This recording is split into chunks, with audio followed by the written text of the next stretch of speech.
মেঘলা আকাশ, প্রচুর জলীয় বাষ্প, মোটের ওপর শুষ্ক আবহাওয়া।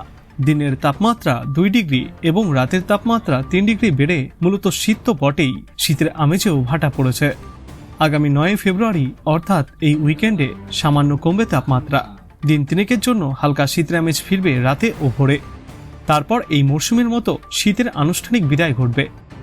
সিস্টেম সম্পর্কে বলা হয়েছে, পূর্ব বাংলাদেশে ঘূর্ণাবর্ত রয়েছে, আরও একটি ঘূর্ণাবর্ত রয়েছে রাজস্থানে।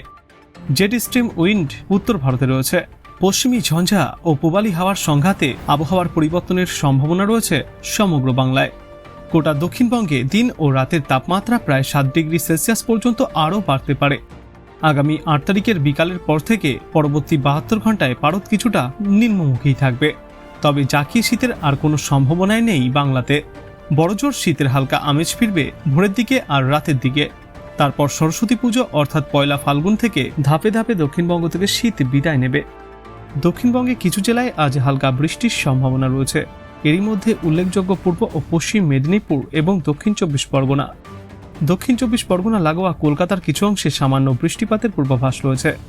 অন্যদিকে উত্তরবঙ্গের জন্য বলা হয়েছে, আগামী 24 ঘন্টার মধ্যে দার্জিলিংয়ের উঁচু পার্বত্য এলাকায় হালকা তুষারপাতের সম্ভাবনা রয়েছে। দার্জিলিং ও কালিম্পং জেলায় শিলা বৃষ্টিপাতের সম্ভাবনা আগামী 24 ঘন্টায়। উত্তরবঙ্গের জেলাগুলিতে সকালের দিকে বিক্ষিপ্তভাবে হালকা কুয়াশা থাকবে। দার্জিলিংয়ে বৃষ্টি চলবে। হালকা বৃষ্টির সম্ভাবনা থাকছে জলপাইগুড়ি, আলিপুরদুয়ার এবং কোচবিহারে। পূর্বাভাসে কলকাতার জন্য বলা হয়েছে, বেড়েছে কলকাতার তাপমাত্রা। দিনের তাপমাত্রা 26 থেকে 28 ডিগ্রি সেলসিয়াসে থাকবে, আর রাতের তাপমাত্রা 18.6 ডিগ্রি সেলসিয়াস থেকে বেড়ে 21.8 ডিগ্রি সেলসিয়াসে থাকবে, যা বর্তমানে স্বাভাবিকের তুলনায় 5 ডিগ্রি সেলসিয়াস বেশি। বাতাসে জলীয় বাষ্প থাকবে 92 থেকে 46%। তারপর সপ্তাহান্তে তাপমাত্রা কিছুটা নামার সম্ভাবনা রয়েছে, তবে 15 ডিগ্রি সেলসিয়াসের নিচে নামার অর্থাৎ জাকিয়ে শীত পড়ার সম্ভাবনা প্রায় নেই বললেই চলে। সকালে হালকা কুয়াশা, পরে পরিষ্কার আকাশ দেখার সম্ভাবনা একটু বেশিই থাকবে। বৃষ্টির সম্ভাবনা কলকাতায় আপাতত নেই। বাংলার পাশাপাশি দেশের অন্যান্য রাজ্য সম্পর্কে বলা হয়েছে, কুয়াশার চাদর থাকবে পাঞ্জাব, হরিয়ানা, চণ্ডীগড়, দিল্লি ও উত্তরপ্রদেশের কিছু অংশে। পশ্চিমী ঝঞ্ঝায় বৃষ্টি ও তুষারপাতের সম্ভাবনা উত্তর পশ্চিম ভারতের পার্বত্য এলাকায়। বিক্ষিপ্তভাবে বজ্র বিদ্যুৎ সহ বৃষ্টি ও শিলাবৃষ্টির সম্ভাবনাও থাকছে। পূর্ব ভারতের রাজ্যগুলিতে আগামী 3 দিনে 2 থেকে 3 ডিগ্রি সেলসিয়াস তাপমাত্রা বাড়তে পারে। উত্তর পশ্চিম ভারতের রাজ্যগুলিতে আগামী 3 দিনে 4 ডিগ্রি সেলসিয়াস পর্যন্ত তাপমাত্রা কম থাকবে। এবার চলুন আমরা দেখে নেই আলিপুর আবহাওয়া দপ্তরের অধিকর্তা আবহাওয়ার শেষ পূর্বাভাসে কি জানিয়েছেন।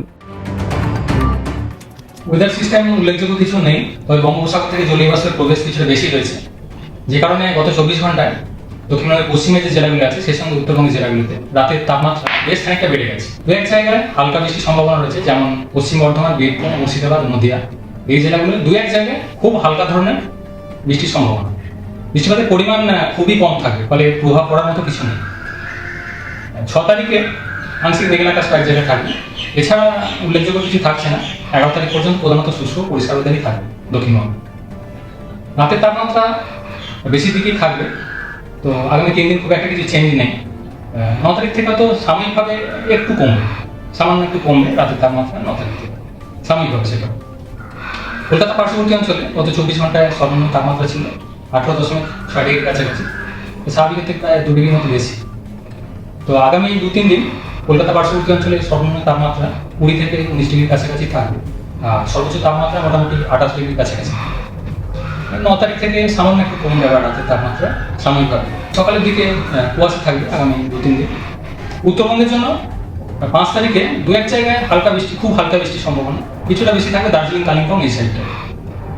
6 তারিখে দার্জিলিং, কালিম্পং এই জেলাগুলো দু এক জায়গায় খুব হালকা বৃষ্টির সম্ভাবনা, অর্থাৎ খুব একটা প্রভাব পড়ার মতো কিছু থাকছে না। এছাড়া 11 তারিখ পর্যন্ত উত্তরবঙ্গ শুষ্ক ওয়েদার থাকবে। সকালের দিকে হালকা থেকে মাঝারি কুয়াশা 2-3 দিন উত্তরবঙ্গ। তাপমাত্রা উত্তরবঙ্গে মোটামুটি 8-9 তারিখের পর সামান্য একটা কমবে। বর্তমানে যেটা চলছে এটা স্বাভাবিক নয়, স্বাভাবিকের থেকে বেশ খানিকটা বেশি রয়েছে, কারণ বঙ্গোপসাগর থেকে জলীয় বাষ্পের প্রবেশ বেশি আছে, ক্লাউডিং কিছুটা রয়েছে। তো এই ক্লাউডিংটা বেরিয়ে গেলে আবার নর্মালের কাছাকাছি, এটা স্বাভাবিক থাকার কথা, তার কাছাকাছি। মেনলি জলীয় বাষ্পের প্রবেশ বাড়ার কারণে সিগনিফিক্যান্ট তো কিছু নেই। বৃষ্টি যেটা বলা হয়েছে কয়েকটা জেলায়, সেটাও হয়তো দু এক জায়গায় খুবই হালকা থাকবে। উল্লেখযোগ্য সেরকম কিছু প্রভাব পড়ার মতো কিছু না।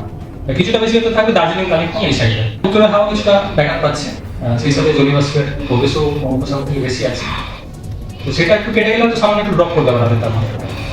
ওয়েদার সিস্টেম উল্লেখযোগ্য কিছু নেই, তবে বঙ্গোপসাগর থেকে জলীয়বাষ্পের প্রবেশ কিছুটা বেশি রয়েছে, যে কারণে গত 24 ঘন্টায় দক্ষিণবঙ্গের পশ্চিমে যে জেলাগুলো আছে সেই সঙ্গে উত্তরবঙ্গের জেলাগুলোতে রাতের তাপমাত্রা বেশ খানিকটা বেড়ে গেছে। দু এক জায়গায় হালকা বৃষ্টির সম্ভাবনা রয়েছে, যেমন পশ্চিম বর্ধমান, বীরভূম, মুর্শিদাবাদ, নদিয়া, এই জেলাগুলো দু এক জায়গায় খুব হালকা ধরনের বৃষ্টির সম্ভাবনা।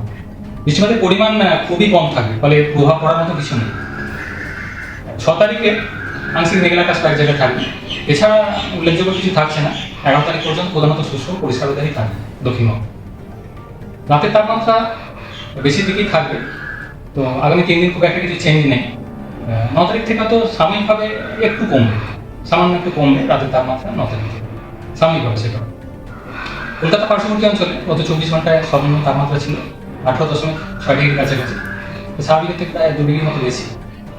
তো আগামী 2-3 দিন কলকাতা পার্শ্ববর্তী অঞ্চলে সর্বনিম্ন তাপমাত্রা 20 থেকে 19 ডিগ্রির কাছাকাছি থাকবে।